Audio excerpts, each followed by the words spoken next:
In this video, I'm about to show you guys the worst defender out of each 5 of the positions in the NBA.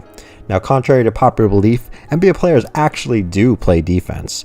The rules are actually set up to favor offensive players. Now that the three-point movement and the no-pack the paint rules have come into play, but defense still plays a huge part. Now, good offense players will always have the inherent advantage, but the skill level through association has risen dramatically. Everyone can play defense, but unfortunately these 5 players that I'm about to show you do not pass the eye test or the advanced metrics. We're going to focus more on the advanced metrics.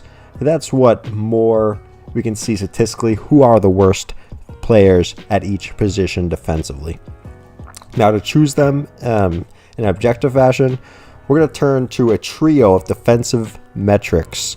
We're going to use Basketball Reference's defensive box plus minus, ESPN's defensive real plus minus, and Basketball Index defensive player impact plus minus. You know, no simple metric can really point out which players are the worst defensively, but I think we can use a combination of each, kind of like an average of each, to try to get a better picture of who the worst defenders at each position are in basketball.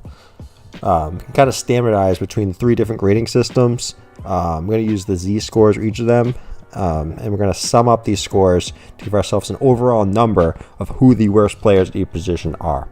Now let's jump into the point guard. We have Trey Young, very polarizing figure. Now, he's been playing great offensively in the second half of the season. He's been phenomenal.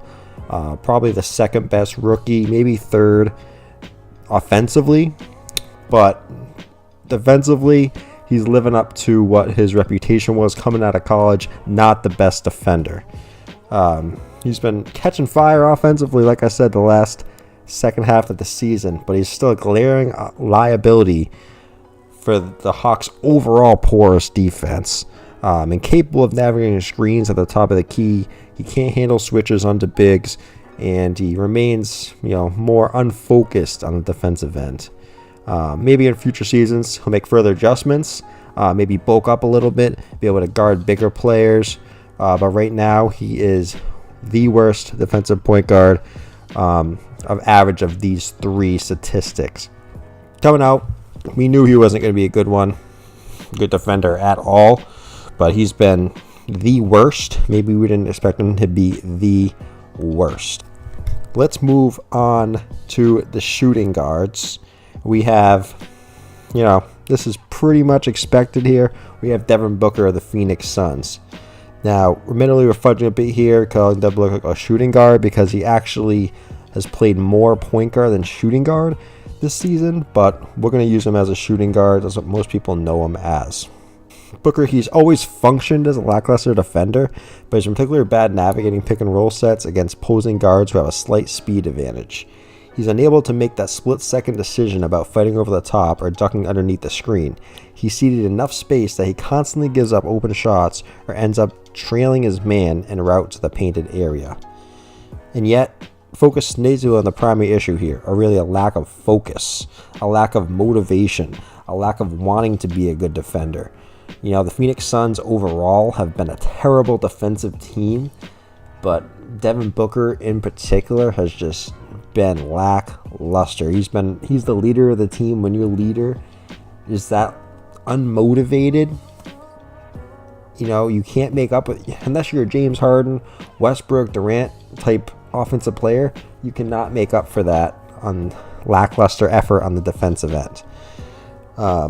During previous seasons, Booker has operated as a notorious ball watcher in situations away from the primary action, and that hasn't changed in 2018-19. He can routinely lose track of his own assignment in favor of ill-advised gambles into passing lanes, and his movements sometimes border on pathetic.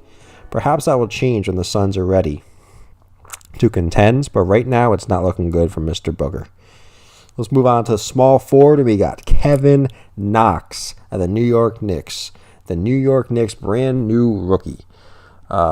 Kevin Knox needs to work on his defense isn't exactly a surprise. That was a big knock on his game prior to the 2018 draft, and it's remained his biggest bugaboo despite shooting only 36.2% from the field throughout his initial campaign. Knicks head coach didn't have the best words for him. He's really looking at his defense and his rebounding. Those are other areas that I'm really hammering on. The scoring, this kid is special, but the defensive end, not so much.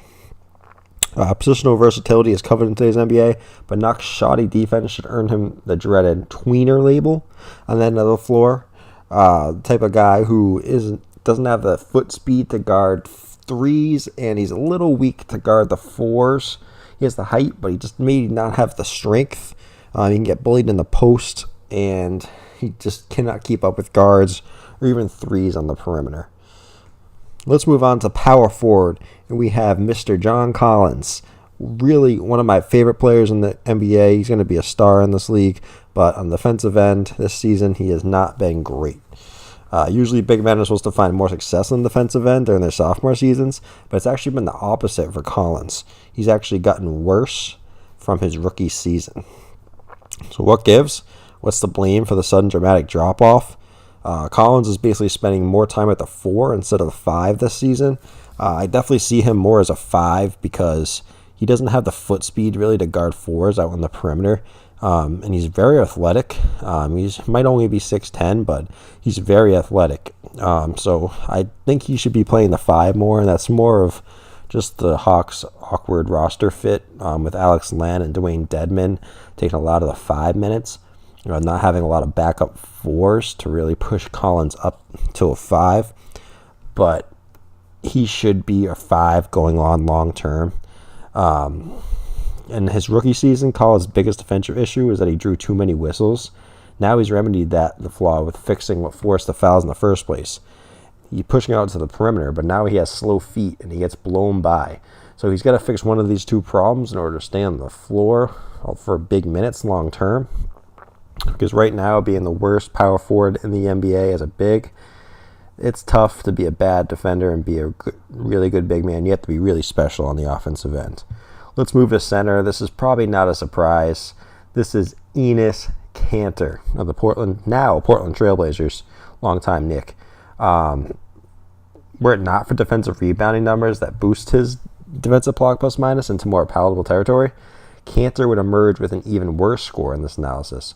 But based on his work with the New York Knicks and his short time with the Portland Trailblazers, he still doesn't have any trouble earning the featured spot for centers.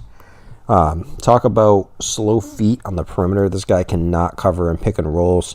The only thing he's really good at is defensive rebounding, but he just gets blown in the pick and roll. You put Kanter in a pick and roll and he'll conflate disparate coverages before picking the wrong one and betraying his teammates with athletic disadvantage. The Knicks were actually 3.9 points per 100 possessions worse in the defensive end when he played. Maybe that's a small sample, but the actual defensive rating has fallen by 11.8 when he's logging minutes on the Blazers. So it's not just the Knicks. Enes Kanter, in my opinion, is the worst defender in the NBA. He's one of the most overrated players in the NBA because of his defensive, or the overration of rebounding in general, but we won't go that far. I hope you guys enjoyed the video. I'll be coming out with a lot more NBA videos coming up. If you guys enjoyed, leave a comment on what. No, I can't be responsible. It ain't my fault.